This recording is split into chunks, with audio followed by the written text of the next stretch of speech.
Hi daddy's, good morning. ఇప్పుడు నాకు ముద్దు ఇచ్చాడు. మీకు ఎవరికైనా కావాలంటే తీసుకోండి, లేదొద్దు. చైనా ముద్దు, అది మనకు అర్థం కాదు. ఓకే, ఇప్పుడు నేను చెప్పేది జాగ్రత్తగా వినండి.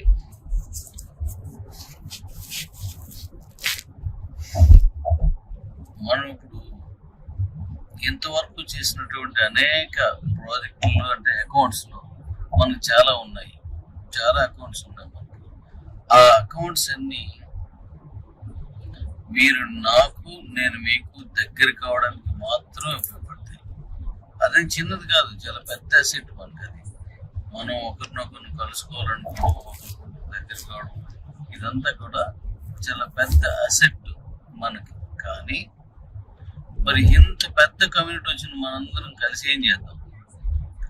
ఏది చేయకపోతే కలిసి అనవసరం. కలిసామంటే ఏదో ఒకటి చేయాలి. ఆ ఏదో ఒకటిలోనే మన క్రిప్టోని ప్రపంచవ్యాప్తంగా తీసుకెళ్ళాలి.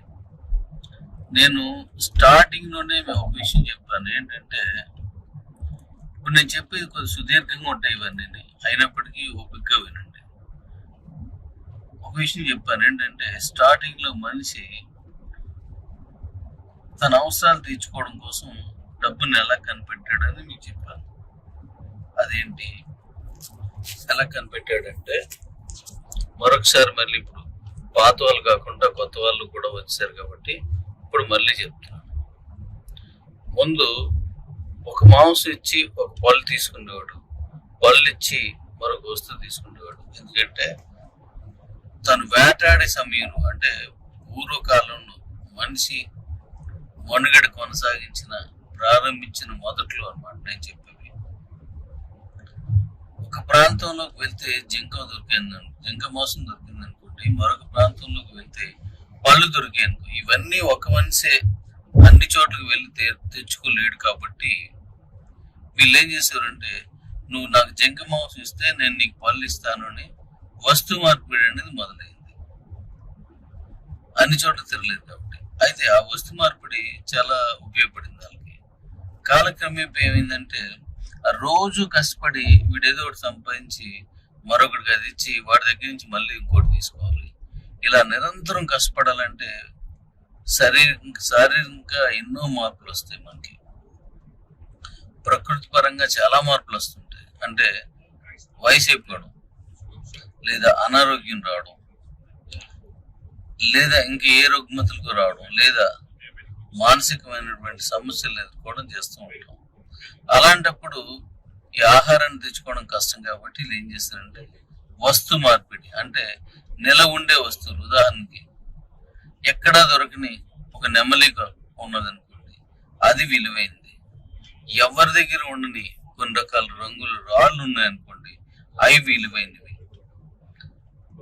లేదా కొన్ని దుప్ప కొమ్ములు అవునాయండి, లేదంటే ఒక సింహం తాలూకు పళ్ళు అవునాయండి, పులితల గోర్లు అవునాయండి, ఇలాంటివన్నీ కూడా సేకరించేవారు.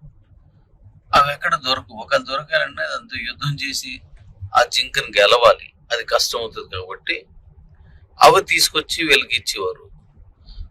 అవి ఎవరైనా ఏదైనా ఆహారం ఇచ్చి ఆ గోల్డ్లో ఆ విలువని వాళ్ళ దగ్గర ఉంచుకుంటే, వీళ్ళకి ఎప్పుడైనా తినాలన్నప్పుడు లేదా ఒంట్లో బాగున్నప్పుడు ఈ గోల్డ్ ఇలాంటివి ఇచ్చి వేరే తినే వస్తువులు తీసుకునేవారు అనమాట. అంటే అదే డబ్బుగా చాలా మందిలోకి వచ్చింది అనమాట. డబ్బు వస్తుంది. ఆ డబ్బు అంటే ఏంటి? ఎవరి దగ్గర లేనివి.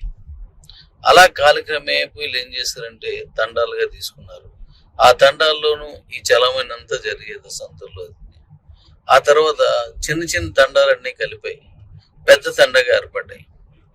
అప్పుడు మళ్ళీ ఏం చేశారంటే, ఇలాంటి వస్తువులన్నీ తీసేసి విరివిగా దొరకనివి విలువైన వస్తువులు మాత్రమే డబ్బుగా తీసుకొని వాటిని చలమని చేసేవారు.